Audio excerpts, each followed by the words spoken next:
الحمد لله وكفى وسلام على عباده الذين اصطفى خصوصا على سيد الرسل وخاتم الأنبياء. أما بعد فأعوذ بالله من الشيطان الرجيم. بسم الله الرحمن إنما يخشى الله من عباده العلماء. صدق الله مولانا العظيم. إن الله وملائكته يصلون على النبي محمد كما صليت على إبراهيم وعلى آل إبراهيم إنك حميد مجيد. اللهم بارك على محمد وعلى آل محمد كما باركت على إبراهيم وعلى آل إبراهيم إنك حميد مجيد. اللہ تعالی جب کسی انسان کو دنیا میں بھیجتا ہے تو دنیا میں بھیجنے کے بعد اس انسان پر دو نعمتیں بھیجتا ہے، اور یہ دو نعمتیں دنیا کی سب سے بڑی نعمتیں ہیں. ایک نعمت دین اسلام ہے کہ ایک آدمی جب دنیا میں آتا ہے اور دین اسلام مل گیا، مسلمان بن گیا، اللہ کی توحید کو ماننے والا بن گیا، نبی کریم صلی اللہ علیہ وسلم کی نبوت اور عقیدہ ختم نبوت کو ماننے والا بن گیا، تو یہ دین اسلام کی عظیم ترین نعمت اسے مل گئی. اور جس بندے کو دین اسلام کی نعمت دنیا میں مل جاتی ہے، اس بندے کے لیے آخرت کے اندر کامیابیاں ہی کامیابیاں ہیں. دوسری اللہ تعالی نعمت انسان کو آزادی کی دیتا ہے. آدمی دنیا میں آیا اور آزاد ہے، آزاد ملک میں رہتا ہے، آزاد ریاست میں رہتا ہے، تو یہ آزادی کے ساتھ جینا بندے کے لیے اللہ تعالی کی بہترین نعمت ہے.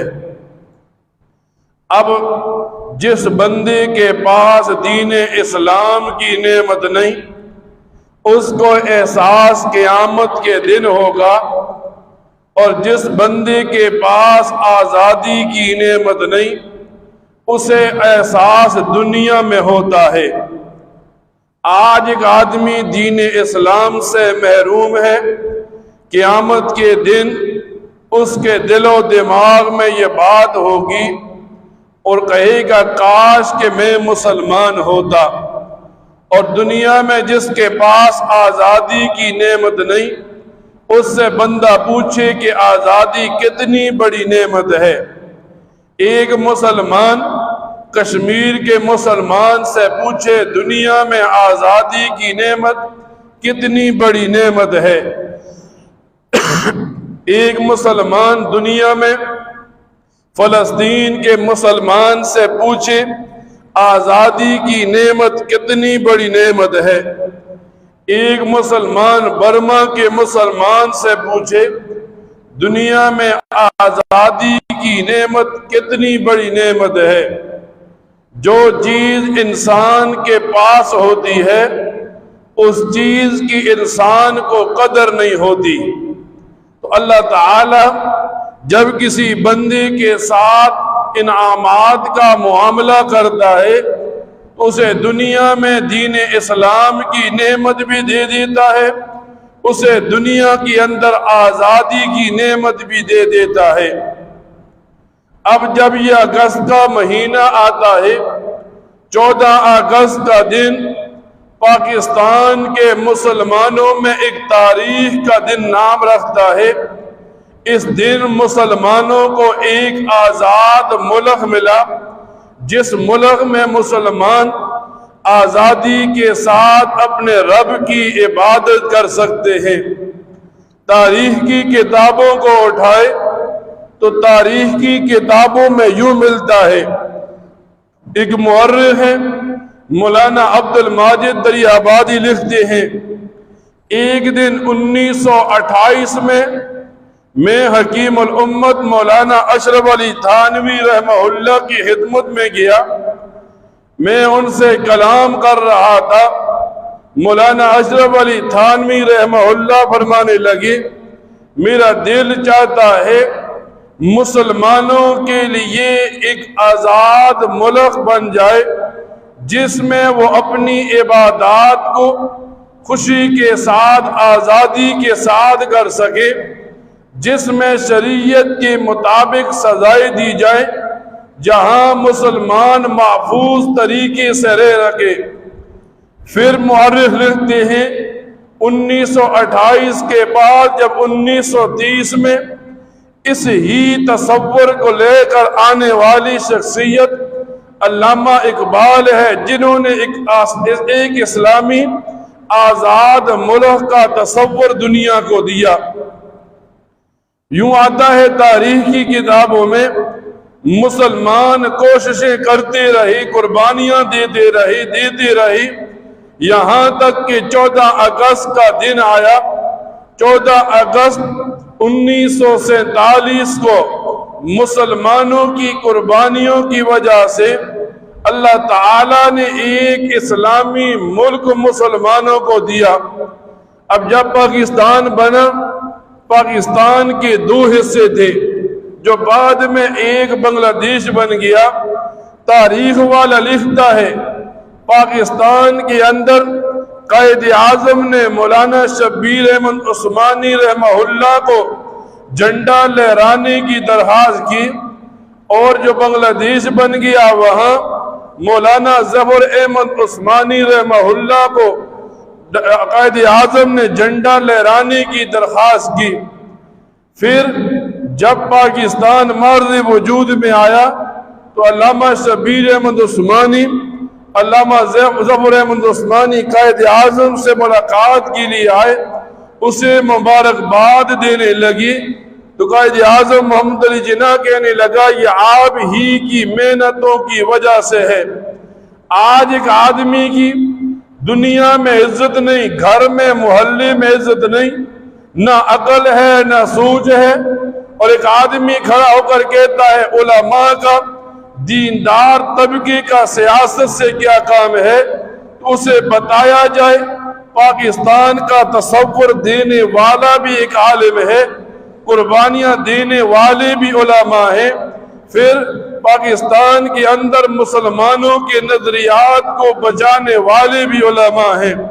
آج ایک آدمی اٹھتا ہے اور کوئی بات نہیں ملتی، یہ بات ضرور کرتا ہے علماء کا سیاست سے، دینداروں کا سیاست سے کیا کام ہے، تو اسے بتایا جاتا ہے آج جس آزاد ملک میں تو رہتا ہے، یہ ملک علماء ہی کی قربانیوں کی وجہ سے ملا ہے۔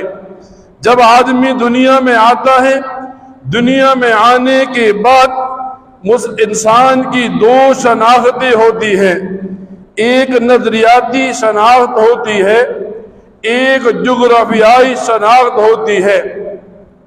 ایک مسلمان پاکستان میں رہتا ہے، اب پاکستان میں رہنے والے مسلمان کی نظریاتی شناخت کو دین اسلام کہتے ہیں، پاکستان میں رہنے والے مسلمان کی جغرافیائی شناخت کو پاکستان کہتے ہیں۔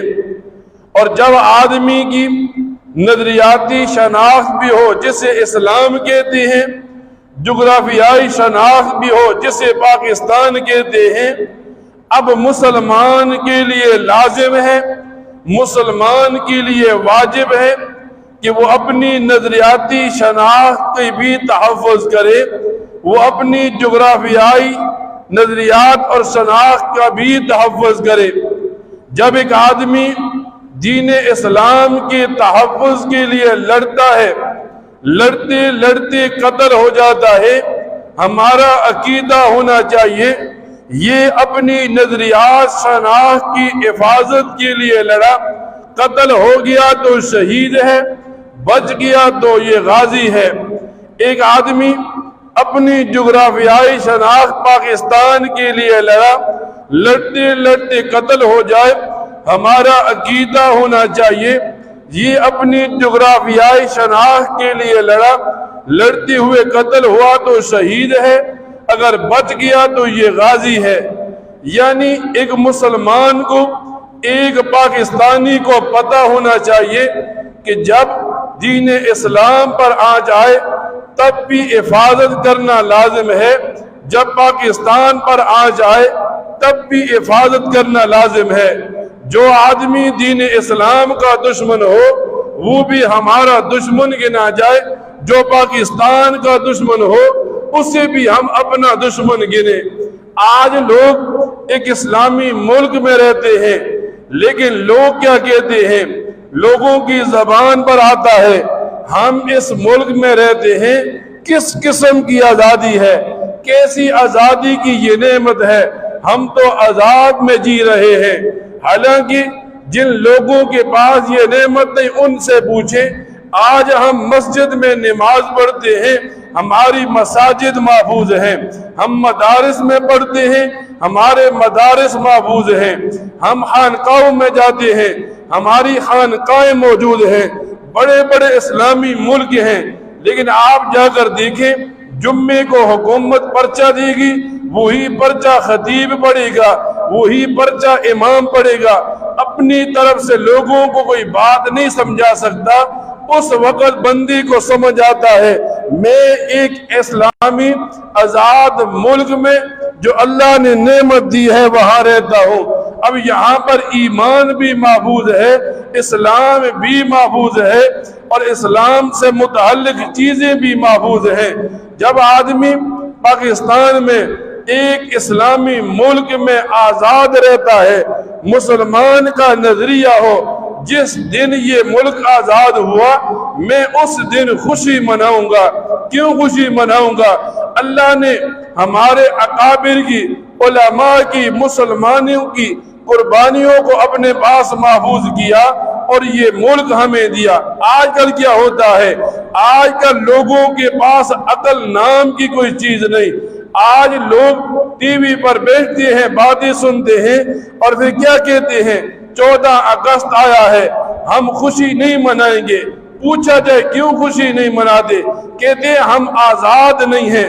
یہ لوگ اپنی زبان نہیں بولتے، یہ لوگ یہودیوں کی زبان بولتے ہیں، یہ لوگ عیسائیوں کی زبان بولتے ہیں۔ جو کہتا ہے میں 14 اگست کو خوشی نہیں مناؤں گا یہ مسلمانوں کا نظریہ نہیں لا رہا، یہ پاکستان کے، یہ اسلام کے دشمن لوگوں کا نظریہ لا رہا ہے۔ یہ آدمی چاہتا ہے پاکستان میں سیکولر کا نظام ہو، یہاں بے حیائی عام ہو، دین اسلام محفوظ نہ ہو، مساجد مدارس دیندار لوگ محفوظ نہ ہو۔ آج ایک آدمی جب یہ کہتا ہے، معاشرے میں دیکھیں جب کوئی آدمی کہتا ہے میں 14 اگست کو خوشی نہیں مناؤں گا تو آپ جان لیں یہ آدمی اسلام کا بھی دشمن ہے، یہ آدمی پاکستان کا بھی دشمن ہے۔ اب جب یہ 14 اگست آیا، 14 اگست کا دن ہمیں یہ باور کرانے کے لیے آیا ہم اس ملک میں رہتے ہیں، یہ ایک اسلامی ملک ہے جہاں دین اسلام کے تمام کام آپ آزادی سے کرتے ہیں، جہاں آپ کے دین کو، آپ کے مذہب کو تحفظ ملتا ہے۔ لیکن کچھ لوگ کھڑے ہو جاتے ہیں اپنی زبان لے کر، اپنا نظریہ لے کر، وہ جی دیندار لوگوں کا سیاست سے کیا تعلق ہے، علماء کا سیاست سے کیا تعلق ہے، علماء اسمبلی میں کیوں جاتے ہیں، علماء سینٹ میں کیوں جاتے ہیں۔ آج جب یہ آدمی یوں کہتا ہے میں علماء کو مانتا ہوں جو مساجد میں بیٹھے ہیں، میں ان علماء کو مانتا ہوں جو تبلیغ میں لگے ہیں، جو مدارس میں بیٹھے ہیں، جو خانقاہوں میں بیٹھے ہیں، میں ان سارے علماء کو مانتا ہوں، لیکن میں سیاسی علماء کو نہیں مانتا۔ آج جب یہ بندہ یوں کہتا ہے میں سیاسی علماء کو نہیں مانتا، یہ اپنا عقیدہ نہیں دے رہا، یہ قادیانیوں کا عقیدہ دے رہا ہے، یہ اپنے بول نہیں بول رہا، یہ عقیدہ قادیانیوں کا بول رہا ہے۔ اس وجہ سے یہ چند سیاسی علماء تھے جنہوں نے کل بھی دین کا تحفظ کیا، یہ چند سیاسی علماء تھے جنہوں نے آج بھی دین کا تحفظ کیا۔ چند علماء اسمبلی میں بیٹھے ہیں، چند علماء سینٹ میں بیٹھے ہیں، جو سیاسی علماء ہیں وہ ہمارے دین کا تحفظ کر رہے ہیں۔ کس طرح؟ جب 7 ستمبر آیا، 7 ستمبر 1974 کا دن تھا، انہی چند سیاسی علماء کی وجہ سے نبی کریم صلی اللہ علیہ وسلم کی ختم نبوت کے عقیدے کو تحفظ ملا۔ اب جو آدمی پاکستان میں عقیدہ ختم نبوت کا انکار کرتا ہے، دین اسلام تو اسے کافر کہتا ہی ہے، پاکستان کا آئین بھی اسے کافر کہتا ہے۔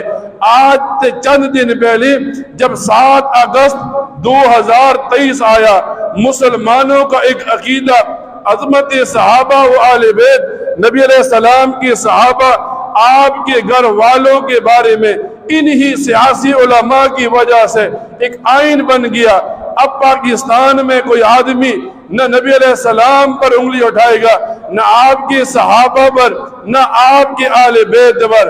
تو آج ہم اتنے سادہ بن جاتے ہیں، ایک مسلمان سے پوچھا جائے، مسلمان کی ذہن میں، مسلمان کی زبان میں، مسلمان کی عقل میں یہ بات بیٹھ جاتی ہے، میں نیک علماء کو تو مانتا ہوں، سیاسیوں کو نہیں مانتا۔ فرمایا سیاسی علماء ہی تیری مساجد بچا رہے ہیں، تیرے مدارس بچا رہے ہیں، تیرے نظریات اور عقائد بچا رہے ہیں۔ اب جب یہ 14 اگست کا دن آیا، یہ 14 اگست کا دن ہمیں باور کرانے کے لیے آیا، ہم اس دن شریعت کے دائرے میں رہ کر خوشی منائیں گے۔ ان لوگوں کے منہ پر تھپڑ ہے جو کہتے ہیں ہم 14 اگست کو خوشی نہیں منائیں گے۔ جو آدمی آج کے دور میں ان دنوں میں یہ بات چل پڑی، کچھ لوگ کہتے ہیں ہم آزاد نہیں، ہم 14 اگست کو خوشی نہیں منائیں گے، ہم جان لیں یہ یہودیوں کے، یہ عیسائیوں کے، یہ اسلام دشمن لوگوں کے ایجنٹ ہیں، جو یہاں پاکستان کے اندر رہ کر پاکستان کی بھی مخالفت کرتے ہیں، دین اسلام کی بھی مخالفت کرتے ہیں۔ ہم تو 14 اگست کو منائیں گے اور یوں منائیں گے جیسے شریعت حکم دیتی ہے۔ ہم 2 نفل پڑھیں گے پاکستان کے لیے، قربانی دینے والوں کے لیے ہم ایصال ثواب کریں گے، اور ہم اسی طرح خوشی منائیں گے کہ اللہ تعالیٰ نے ہمیں دنیا میں 2 نعمتیں دی۔ ہم پیدا ہوئے تو مسلمان تھے، اسلام کی نعمت ملی، ہم پیدا ہوئے تو پاکستانی تھے، آزادی کی نعمت ملی۔ اور اللہ تعالیٰ جب کسی کے ساتھ دنیا میں اچھائی کا معاملہ کرتا ہے، اسے دین اسلام کی نعمت دیتا ہے، اسے آزادی کی نعمت پاکستان دے دیتا ہے، تو یہ ہماری جغرافیائی شناخت بھی بن گئی، یہ ہماری نظریاتی شناخت بھی بن گئی۔ اللہ تعالیٰ سے دعا کیا کرے اللہ تعالیٰ ان باتوں کو سننے کے بعد ان پر عمل کرنے کی توفیق عطا فرمائے۔ وآخر دعوانا